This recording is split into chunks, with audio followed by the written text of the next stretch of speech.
When I was 11 years old, my hair turned grey due to stress. I was sitting my 11 plus exams. The 11 plus exams are exams that you do to get to the good schools. So we were an immigrant family. We'd moved from Lindi, Dar es Salaam, and we'd managed to get the red passport. Yay. I had 4 siblings. 3 of them, they didn't pass. Oh, sorry. We tried. They did try hard though. So all the hopes were on me. Could I pass? Could I make it? I studied, went to the tuition, did the things, wrote it down. Sorry guys, I didn't pass. Oh, never mind. I was part of the industrial school system. The industrial school system started in the 1800s. You may know a guy with the boat-shaped hat. His name is Napoleon. So he invaded Perugia.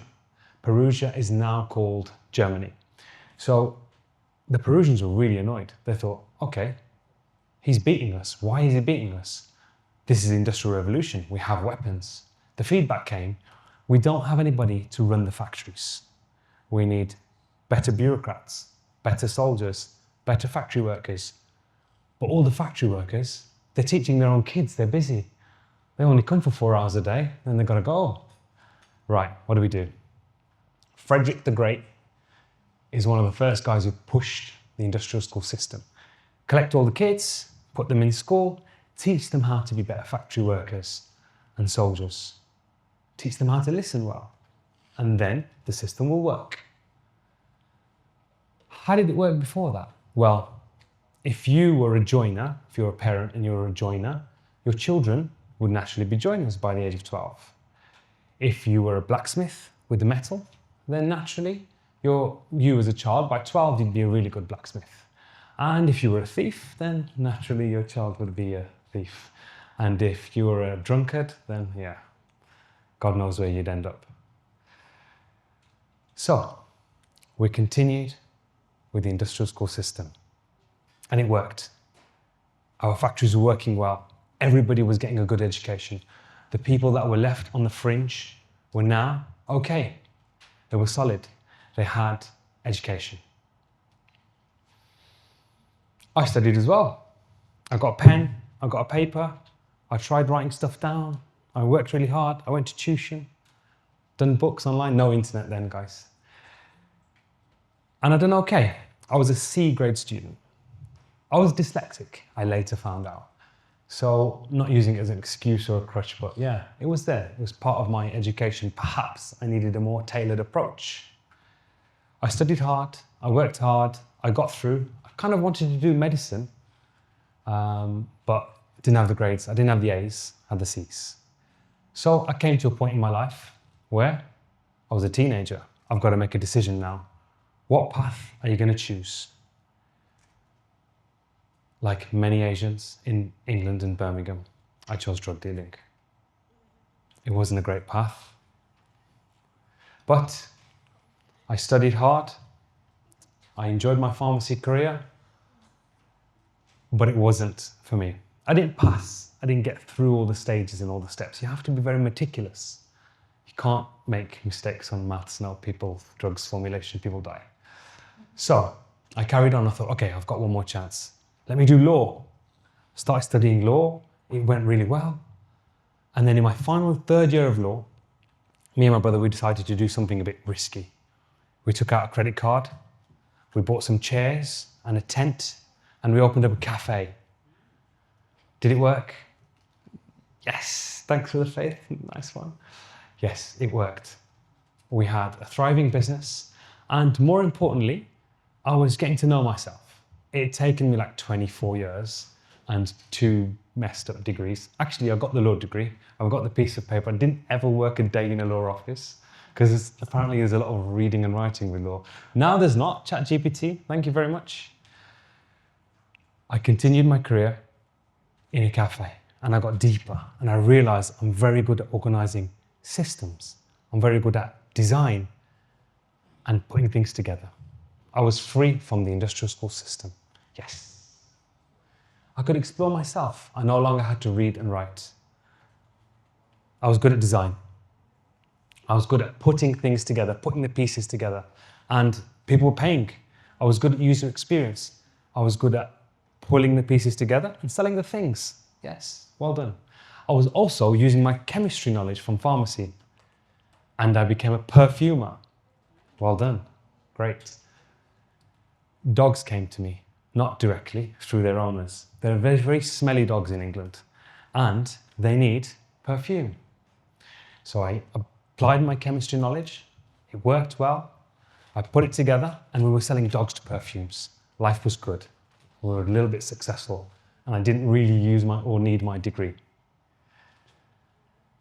Perfumer came farmer. I used my chemical knowledge, I used my chemistry knowledge, and I became a farmer. I understood microbiology. I understood science. It was beautiful. I used my concepts of systems, chemistry, design, art, life, put it together, and I was somehow a farmer. Life was good. Right, okay. You see, all seem like wealthy individuals. I can see some people with watches. Everyone's got shoes. Great, nice. Right, okay, let's see if you want to invest in me now. Can I have $800 per month for only 16 years? That's only a decade and a half. I mean, Nelson Mandela was in prison for more. Yeah? And then after that, I'll start to give you money back. Yes? Good? No, okay. Don't like that investment. Why? A lot of us already made that investment. Our governments make this investment every day. In Uganda, we pay around $680 per month. And in Tanzania, we pay around $2,800,000 per month. In the UK, it's the same. In New York, it's even more. Every year, we give our students this much money to go and educate themselves. Now, that's fine. They're our children. The Bible, the Quran, it never tells you, love your children. It's biological. It's innate. The moment they're born, boom, it's ready. We don't mind spending 150, 200 grand. We'll go to work every day for the rest of our lives until we die if we have to. It's no problem. We'll do it with a smile on our face for our kids. But is it worth it? Are they learning their innate skills? My innate skills were design. My innate skills were chemistry. Well, my innate skills were putting it together with a passion for nature. I didn't really learn that in the industrial school system. I needed a bit of a different system. And for me, maybe homeschooling would have been better. This was the look on my face when I told my dad I'm going for homeschooling. My wife informed me, right, we're going to be homeschoolers now. We were shocked. We're like, oh my God, we just managed to get this red passport. And now you're not even going to utilize the schools. They're free. You know they're free, right? I'm like, yeah, I know in England they're free, but there's always a cost. There's always a time cost. We can do it better, Dad. My father worked in a petrol station 12 hours a day, and he worked in a factory, and he worked really hard, and we all saw him working so hard. And that motivated and fueled us to, right, okay, we're going to make the most of our careers. And I had to do it for my own kids. I thought, okay, although you don't get it right now, I'm going to do my best, and it's going to work. This industrial school system for me, as a dyslexic kid who was really trying, didn't really work. And I think this system's better. Fueled by the women, fueled by the mothers, fueled by the wives. Our homeschooling system now is a wonderful system, and I'd like to tell you a little bit about it. The homeschooling system was started by John Holt. In 1981, he released a book called Teach Your Own. And people started realizing, okay, we can teach our own kids. We don't necessarily need that. Who has a better connection with your children than you? Who knows a child better than a mother? But yet, in our current system, I'm not saying it's not perfect because we get wonderful surgeons and doctors and everybody gets an education. But do we get to know our children? We're biologically geared to giving them the best of everything. And then we give it to someone else, their education. We have now all the knowledge in all the world. We have the internet. We have AI. You can say to AI, explain to me Pythagoras' theorem like I'm a 5-year-old. And it'll give you a paragraph and you'll be like, okay, I get it. We have all the tools now. Should we be educating our children? What would happen if we did? The point we're making is we all have innate skills. And when we homeschool, we have the time and the opportunity to see our children grow and steer them in the right direction. We have a formula.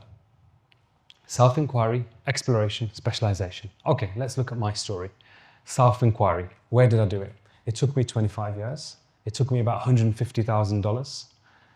And then I realized that I'm good at chemistry, but don't want to be a pharmacist. I'm good at law and systems, but I don't want to be a lawyer. Okay, 150 grand later, yay, okay, open a cafe and go and make perfumes for stinky dogs. Was there a more efficient way to do it? When I was younger, if someone says, okay, he's good at designs and systems, let's give him an Udemy course. Let's give him some civil engineering work. Okay, this guy loves smelling things. And my mum used to say, why are you smelling the food? I just used to love the smell of things. If we see and we self-inquire as teachers for our children and for our students, we can lead them to their innate skills. First one is self-inquiry. So, I've been homeschooling now for 13 years at our family, me and my wife. 13 years, I've had the time to notice our children. One of my sons is really good at computers. Now, of course, in the first years, we're like, okay, we want the best for our children. Get him away from the iPad, get him away from the technology. And like, okay, give him boring stuff to do on there. And he was still loving it. It's like tinkering around, messing around with it. And I thought, why does he like computers? If you ask a child, why do you like computers? They'll say, oh, I like it. It's fun. They don't have the capacity necessary to articulate why. And it's a difficult question. Why do you like computers? Later, we figured out through lots of self-inquiry, he loves computers because he likes systems like me. He likes to crack the whole system, likes to understand it, and then tinker with pieces.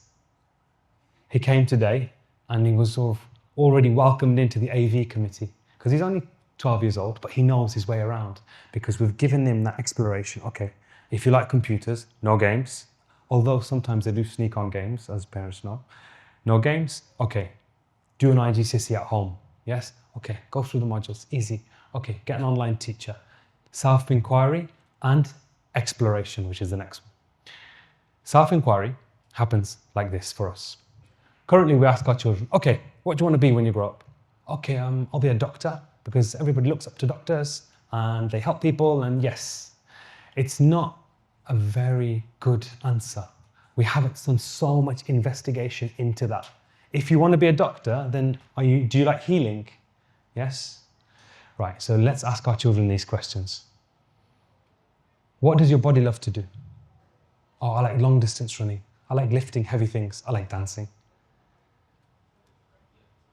How do you feel? Well, right now, I feel nervous. I'm at TEDx talk. I feel also humble that my dad worked so hard, showed us such good role modeling, and allow us to stand on his shoulders to see, okay, let's give the best to our kids, and the best means knowing them, understanding them, and I feel humble that I can pass that information on to the next generation. I feel inspired because I see it working with kids. We see them for who they are, and that's all we really want. We just want attention. From the kids to the adults, we just want some attention. We want someone to see our light. That's how I feel. Your soul, how do you make it work? I like to pray. I like to read Quran. I like to meditate as well. That's what I do. And if you ask a child, I'll be like, yeah, I like to walk in nature. I like to read Quran sometimes when I'm not being forced. And sometimes it's okay when I'm being forced. What do you like to study? I'd say I like chemistry. I like systems. I like law. What do you like to study? What's your innate skill? Is it communication? Is it marketing? Is it art? What do you like to create? Well, when I grow up, I might look grown up, but when I grow up even more, I want to be a singer. Would you guys like to hear a bit? Yeah? No? Okay, I'm going to do it anyway. Fly me to the moon, let me play among the stars. Okay, see, I can sing, but I used to suck. I'm not very good. I've asked loads of people, can I come and sing at your wedding? And they're all like, no. But I'm still like, trying my best. And that's an important part of me. Yes, I'm probably not going to make my millions or more money as a singer, but it's a part of my soul. And we need all these different pieces to help us shine and come up to our highest potential. And that's the game now. Can you release to your highest potential? It's not survival anymore. For my dad, it was. Work 12 hours in a petrol station, put food on the table. And that's a priority. Get the kids educated. But for me, I stand on his shoulders. I now need to raise myself to my highest potential so others around me can also do the same and my children can also do the same. And then we move on to characters. Now, which of these do you associate with the most? I like warrior. I also like joker, yeah. But for your students, if they select joker, you're in for a troubling time. But work with them. Are the best CEOs and businessmen not good at joking? Are they not good at bringing levity to a situation? It's a tense deal. You're negotiating a deal with like Chinese people who just had enough of your Indian arguing. Yeah? Can you use this to leverage something? If it's a skill, that's vital. Why are we not teaching it in school? Why are we not recognizing, oh, this kid's a joker? Right. How do we do stand-up? Put him on a course on Udemy. Encourage his jokes. Get to know him and teach him the boundaries. Like, look, when you do a joke in class, it's just a killer, yeah? But I understand it's a part of you and I recognize that inside you. Let's grow it together. Are you a lover? Are you an inventor? Are you a mastermind? Get to know your kids, self-inquire. And once we're self-inquired, for example, my son, who we know he's good at computing, we buy him the tools, we make it happen for him. My other son really likes baking. So if he likes baking, then why is that? Why does he like what he likes? He likes the physicality of moving his hands and he likes the praise and having a product at the end. Can we take that formula and apply it to somewhere else? Okay, let's give him an architect course. Yes, he loves it. He likes to take the things, make the models, and get praise at the end.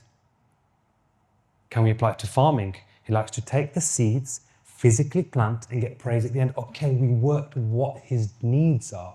We worked out what his innate skills are, because baking might not necessarily be enough for him to raise a family and do everything else. It might be, but it might not be. It might be both. It might be in his 50s as a baker or an architect in his 50s.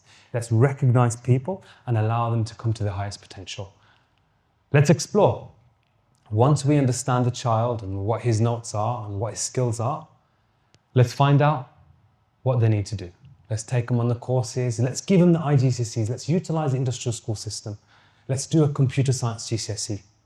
Let's do architecture, A-level, degree. But let's do it with wisdom and purpose and focus. And then let's specialize. Then let's really tap in and get it going. This is our house in Zanzibar. I welcome you all. And I'll leave you with a quote. Greatness grows when we discover the seeds of our own potential. Know your skills. Know what's going on inside and rise to your greatest potential. It's no longer about let's just make enough money to put food on the table. Recognize who you are, self-inquire, explore, specialize, and live up to your own potential. Thank you.